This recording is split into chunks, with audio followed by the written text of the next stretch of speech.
Hello everyone and welcome to another episode of Gautam's Cooking Adventures.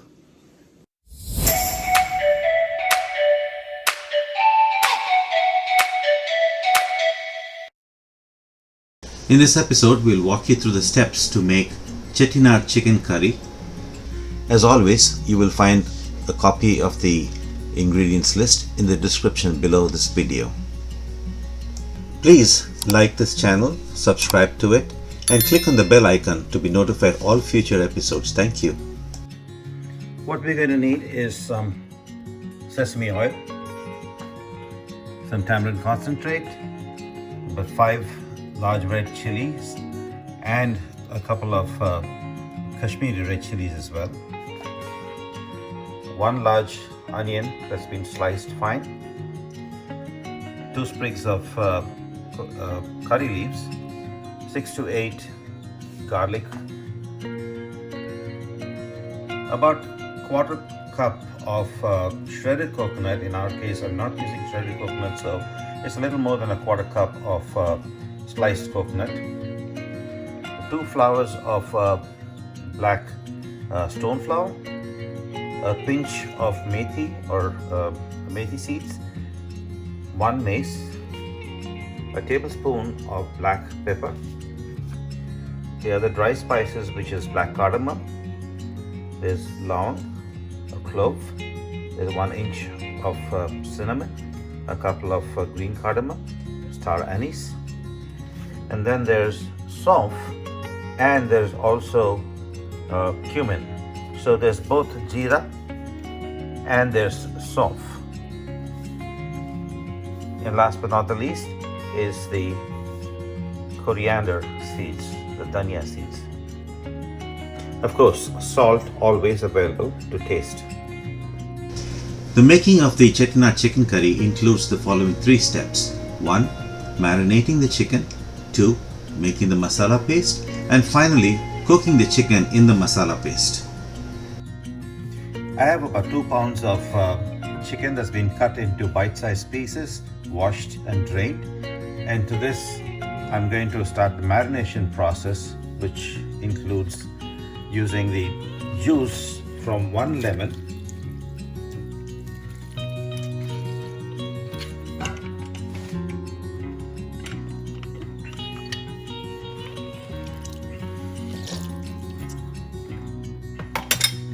and to this I will add some salt.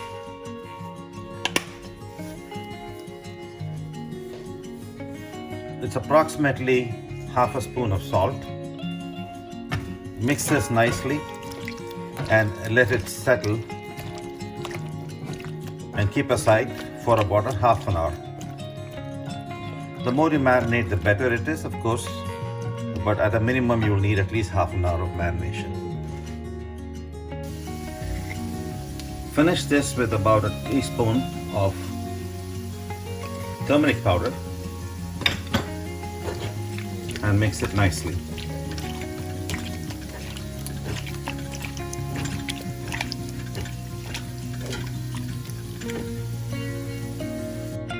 During the marination process, I suggest keeping it closed. In a large round bottom pan, we'll take about 2 tablespoons of sesame oil.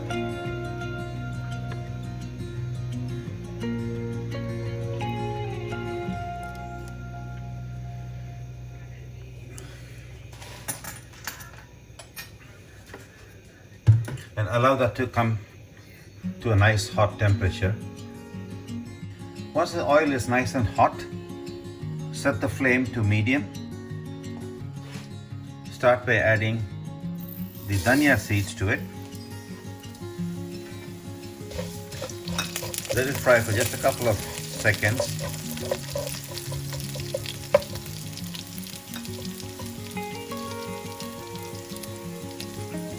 To this, add the Saunf and the Cumin seeds, the Jeera seeds.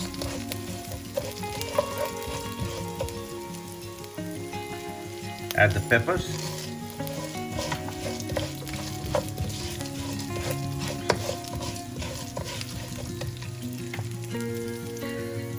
Add the mace, the flour, as well as the Methi seeds.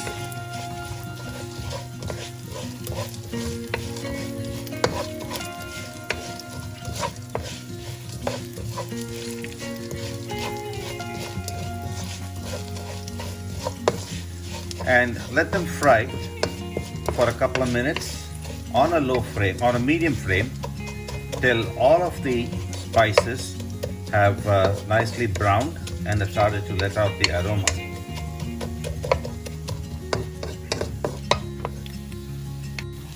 As you will see, it is nicely browned, started to pop, and so it's time to take this, transfer this over to a plate. Make sure it's transferred to a plate because you want it to stop the cooking process.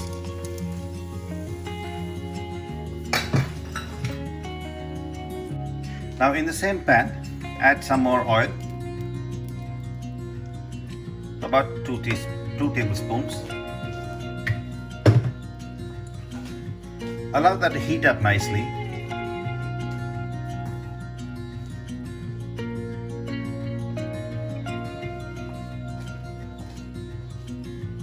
And once it is hot, what we want to do is we basically want to fry the onion, the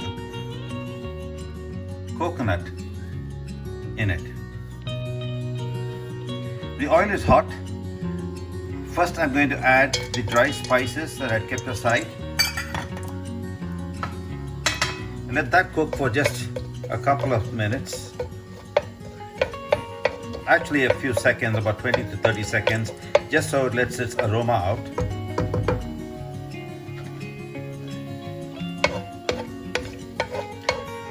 And into this mix,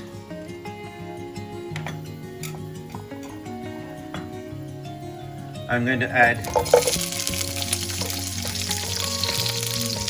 the garlic pod.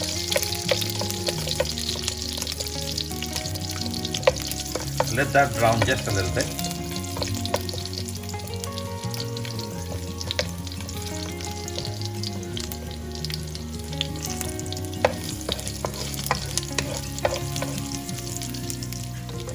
Now that the garlic is also fried nicely, I'm going to take these aside and keep them aside. And once I've removed that, I'm going to add the coconut into it and fry the coconut till it turns a nice brown.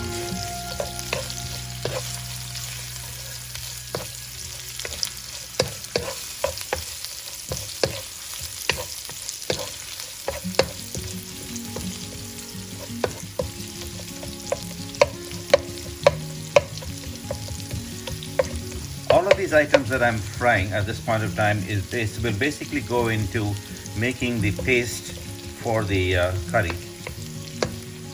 All of this will go into a grinder and we'll grind them all up into a nice fine paste.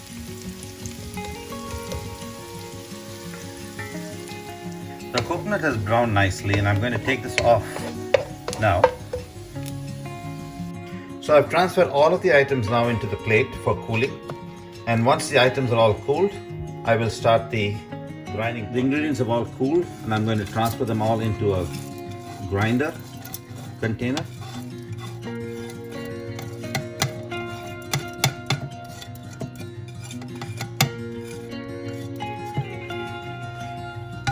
And to this, I'm going to add 1 tablespoon of tamarind paste. So that's 1 tablespoon of tamarind paste that I'm transferring it into the mixie bowl. And to this now I'm going to add just a little bit of water so I can grind it into a nice thick fine paste.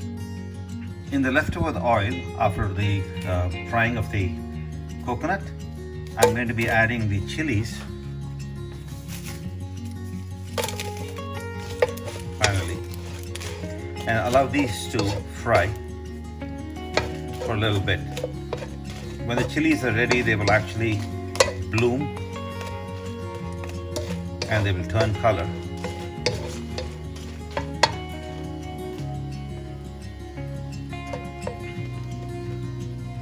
The reason I'm cooking each of these components or ingredients separately is because They all cook at a different pace, and it's better to cook them all based on how soon they will cook or fry. You don't want one to cook and then burn while the other is still cooking. Notice that as the chilies are frying, they're starting to get a darker black color.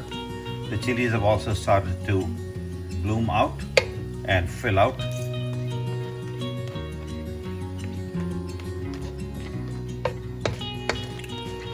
They're almost ready. I'm just waiting for this one to cook just a little more. The reason you want them nicely cooked is because when you grind them all together, the better it's cooked, the quicker it breaks down.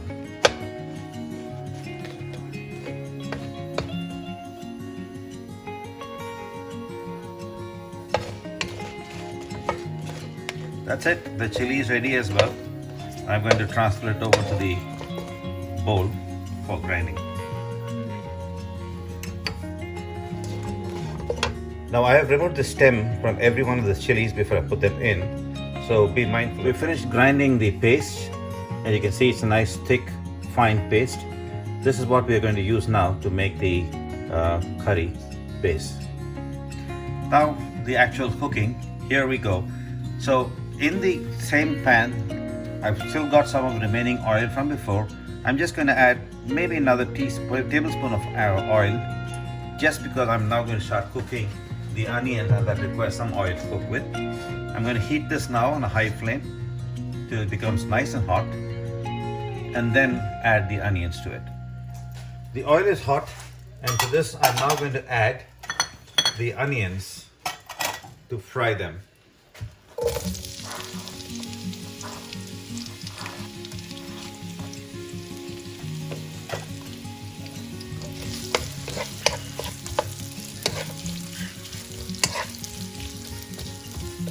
You want to break up all the onions into their individual layers, because you want all of them to fry and brown nicely.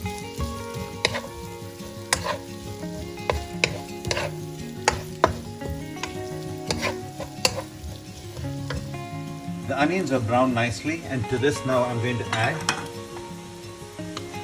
the marinated chicken.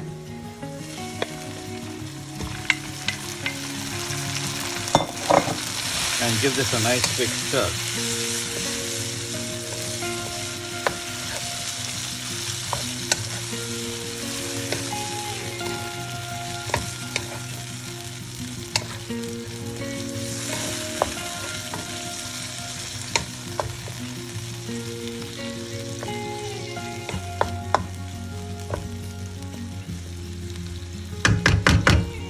I'm going to let this cook on a medium to high flame for just a little bit, to allow the chicken to let some of the moisture from within itself ooze out.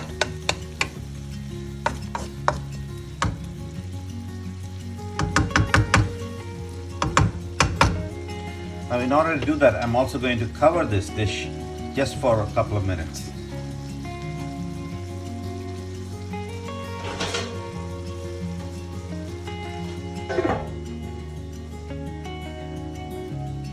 So it's been a couple of minutes, and I'm going to check on the chicken. As you can see, the chicken has turned more white. It's cooked a little bit. It's let out a lot of the water from within itself. The chicken is now ready for the next stage, which is to add the ground masala to this. So I'm adding the ground masala that we have ground earlier.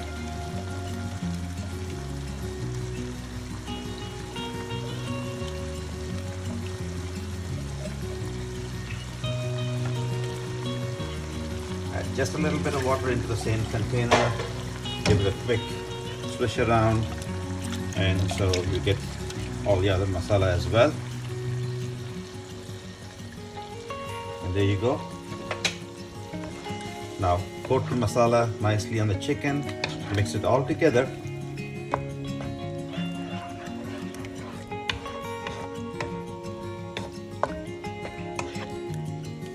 It's got a nice dark brown look. It's a red brown look, which is very specific of all Chettinad dishes. especially the Chettinad chicken. This is the color and consistency you want. Now you want to cook this for a bit, but before that you also need to add some salt.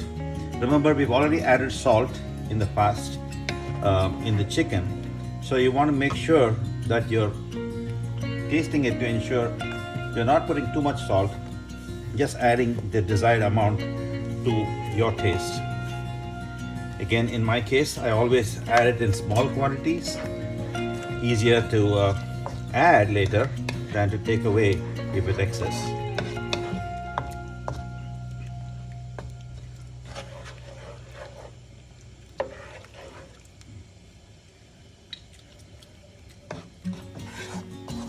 That's just good for now. Now what I'm now going to do is I'm going to add a little more water into this.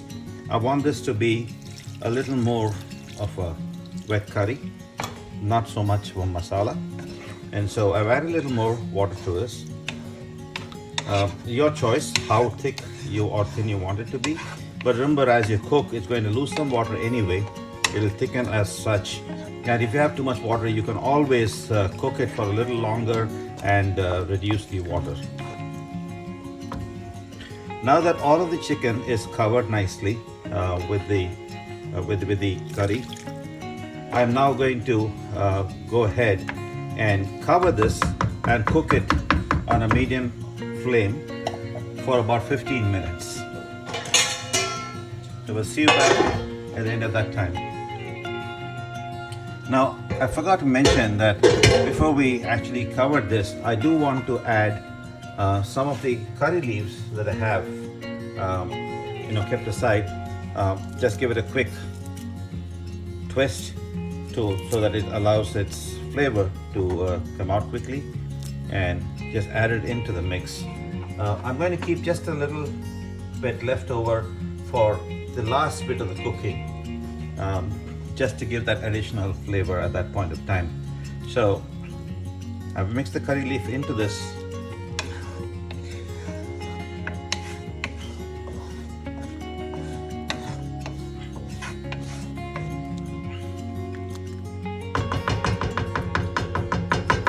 It's just starting to come to a boil, and this is where I'm going to cover it now for 15 minutes. It's been 15 minutes since we kept this to covered and cooked. The curry is nice and thick. The chicken has cooked perfectly. You can see it's breaking apart. So it's now ready. The curry is now ready to be transferred to a dish for serving, and it's ready to be eaten. Now at this point of time, all I'm going to do is just add just the remaining pieces of curry leaves that I had. I've switched off the stove. I'm just letting the curry leaves allow their aroma to mix into this final dish. Happy cooking, happy eating.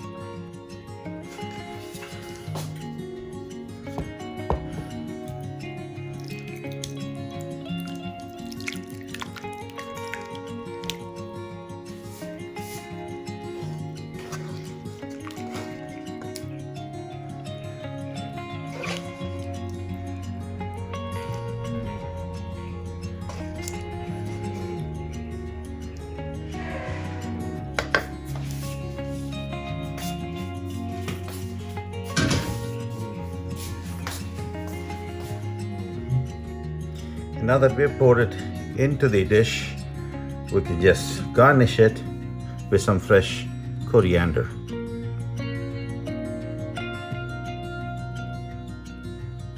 And that's it, folks. You're ready. Happy eating. We hope you enjoyed watching this video. Look forward to any suggestions or comments from you, and please do keep supporting us. Thank you for watching. Please like this channel, subscribe to it, and click on the bell icon to be notified all future episodes. Thank you.